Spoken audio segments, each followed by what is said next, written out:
Hello everyone, welcome back to the channel. Welcome back to Archivist News, where we break down the current news that is going on with Grand Archive. And we have quite a bit of different things to talk about today. We'll break it down. We have banned and restricted updates. We had 2 Ascents go live for ticket sales. We seen Ascent Chicago topping. We also had a little bit of drama that I'm not going to touch too much. I'll briefly talk about it. And yeah, just to give everyone an update of what is happening in the current status of Grand Archive TCG. So with that being said, we're going to go ahead and transition to one of the very first news we got was a very brand new ban and restricted update. So ban and restricted was released shortly after Ascent Chicago, and we have one of the major changes here that Stone Scale Ban ended up getting an errata. So this is the first errata we've seen in Grand Archive. Erratas are pretty much used for the terms of adjusting cards without having to print a new one. And then one of the erratas that they observed and felt like needed a change due to the Slimes list was Stone Scale Band. So Stone Scale Band current version is a 0-drop, pay 1, tap anytime during the turn you may activate an ally may activate so at fast activation. And actually, no, I shouldn't even say current version, because technically the errata is the current version. The errata is now cost 1, and then it has pay 2 tap it. The next ally you activate this turn may be activated so it has fast activation. So it's no longer any ally during that turn, it is only the next ally. So you can no longer multiple chain like Storm Soul Slimes, for example. So it sort of slows that deck down a little bit. And then going into the rest of the BNR, we still have the Category 3, which is Sword of Avarice, Reckless Conversion, and Crystal of Empowerment.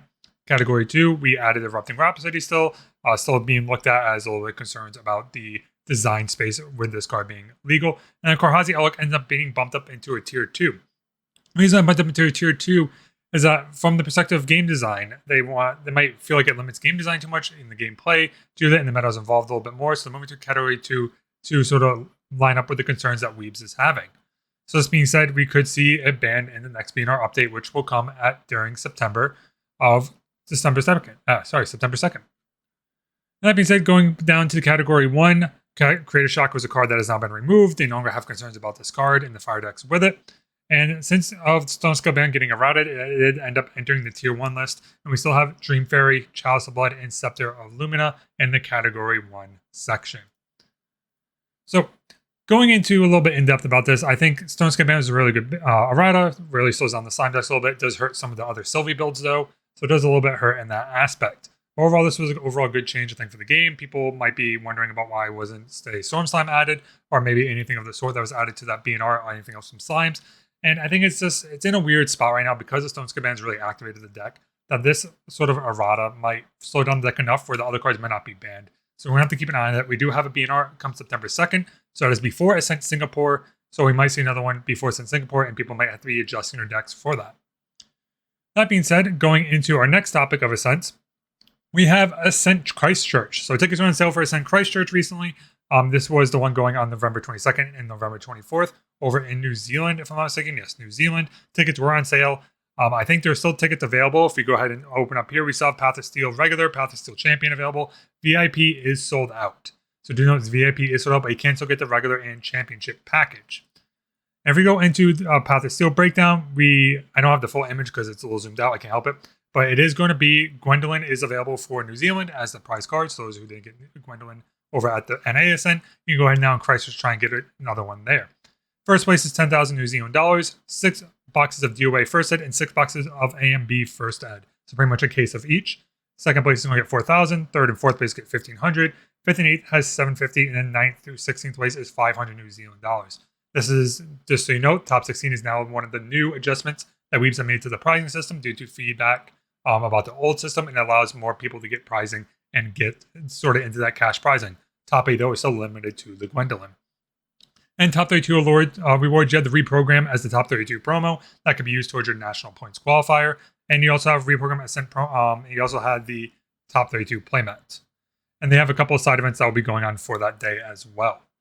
Going into the packages that are available to when you purchase. The regular admission, you have Path of Steel, Path of Silver. In this case, I think it's just Path of Steel. I don't think there's Silver in Christchurch. I could be wrong. I think just Steel. I think this is a typo. 400 cents for tickets for Raymat, and you also get the new promo, which is a Fractal Rain that I've really seen the art for. So we'll be seeing that very shortly, hopefully in the upcoming weeks. And then going into our other Ascent, we have Ascent Toronto. So Ascent Toronto was announced, finally had the location, which is October 26th to October 27th. And it's going to be at the Weston Harbour Castle, which is 1 Harbour Square in Toronto. That being said, we ended up having new regular Path of Steel, $10,000 prize pool minimum. Day 1, about up to 8 rounds Swiss, maybe a little bit more depending on how many players throw up. And we have a new Spirit of Wind card, which is called Blissa, that we have yet to get the image for currently. First base that is $3,000 US, a case of DOA first ed and a case of AMB first ed, breaking down to $1,500, $750, $500, and $250, with the reprogram and the Fractal Rain being the entrants. There is hotel blocking for this event. This is also having the Fractal Rain promos for entry. But with that being said, that sort of breaks down sort of what we're seeing right now in their upcoming Ascent season and what's sort of next in line for Weebs. I know I said I'll talk about this very briefly. There was a little bit of drama recently that's been happening in the Discords due to an issue around Slowplay. I'm not going to break down too much into it. I'm not going to take a side on either way in this. Just note that there was a little bit of drama. It's come and passed, but it has raised a bigger concern that people are now looking into, is that current issue of people having issues with Slowplay in Grand Archive. So I'm not going to go ahead and ask any impact or don't provide too much feedback on either way for that. But then we also have something a little bit new that we ended up getting spoiled at Chicago. And Chicago ended up having new spoilers. So Chicago ended up getting spoilers for AMD due to the Path of Puzzle. Path of Puzzle was an event that was sort of used to try and get this card spoiled so we can go ahead and have also a way for people to get the art. They could purchase a little bit early. And with that, we're going to go over a couple of the spoiler cards. This one was not at Chicago. This one was spoiled recently. Is Sword Saint of Eventide.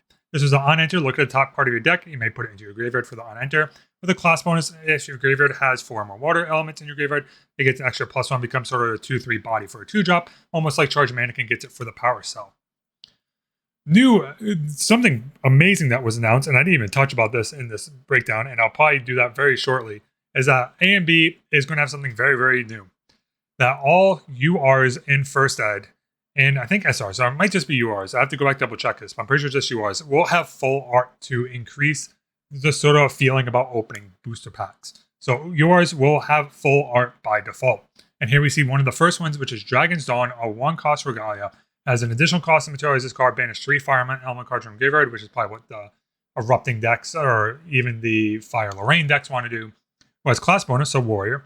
On attack, you may discard a Fire Element card and have Dragon's Dawn deal 2 unpreventable damage to your champion. If you do, this card gets +2 attack, so it becomes a 4/3 attack, and on champion hit draws a card. A lot of the File decks and Rending Flame decks are probably going to end up running this deck in their deck a little more, or testing with it, because of the fact that you're going to get a really big swing in with something like your Rending Flames. We got a new horse. Horse is a lumbering steed, hindered and feels rested, but has a pay 2, gets +1 health on the turn. Horses are becoming really big in this set because of the fact that you are getting a new sort of, I wasn't looking for keyword, which is going to be equestrian. I'm going to skip over a card to go over equestrian. Equestrian, as long as you control a horse ally, you get extra bonuses. In this case, Reti Guard. I'm going to mispronounce all these. I don't know how these are supposed to be pronounced, by the way. It has Taunt and Vigor for Guardian class bonus. You have another card with Nascent Barrier, which is a class bonus prevent the next 1+ level damage that'll be dealt to your champion this turn. Class bonus for Cleric. And has a level 3 Glimpse 3 at fast speed. Scorchfire Assassin, which is on attack, you may remove up 3 preparation counters from your champion. For each counter remove this way, you get a second +2 attack, which is a 2/3. New Mage card with Burst Asunder. Class bonus cards 2x activate, which becomes a 2-drop slow speed. Deal 2 damage to target unit, and then you may sacrifice any amount of fractals. For each fractal sacrifice, deal an additional 2 damage to a unit. Really trying to play more into that fractal synergy game plan that you're hoping to get. Maybe that Mage can utilize more. Title Lock. As long as you have 3 or more water element cards in your graveyard, it gets +2, cost 2 less activate, so it becomes a 1-drop negate, because negate target banished card unless its controller pays 2. Banish a card that has activation negated this way. So this almost becomes a better Frostbind, but it does have that weird classification where you have to go ahead and have at least enough water cards in grave, and if your opponent's running no lantern, you don't get the bonus for the cost reduction. Wild Growth Feline is a new ally cat. You get a new kitty. Class bonus for Tamer. Whenever another animal or beast ally enters the field under your control, put a buff counter on Wild Growth Feline. It becomes a 1/2, becomes a 2/3. The more you are playing different animals or beasts, so it does grow and get more value as the game plan goes on. And the last question we have is Yunzo, if I'm pronouncing it correct, Cavalry. Class bonus range 2. As question on enter, if you control a horse, it automatically becomes resistant, so it's going to swing for a 4/3 the turn it comes in, as long as the fact that you already control a horse ally, but it also plays in that really good 3-drop 2/3 category. And it does play into the Wind Diana list that we've seen around lately with ally list, where they can go ahead and play this into their deck and then give it distant later on as well. But everyone, that's pretty much all I got for you today. Thank you again for tuning into the news section. We pretty much touched on everything very briefly. There's going to be links in the description below for Gabourey to keep on up for the spoilers for the AMB season. I think we have new spoilers coming out in September, if I'm not mistaken, or hopefully soon. I know spoilers always drop randomly in between.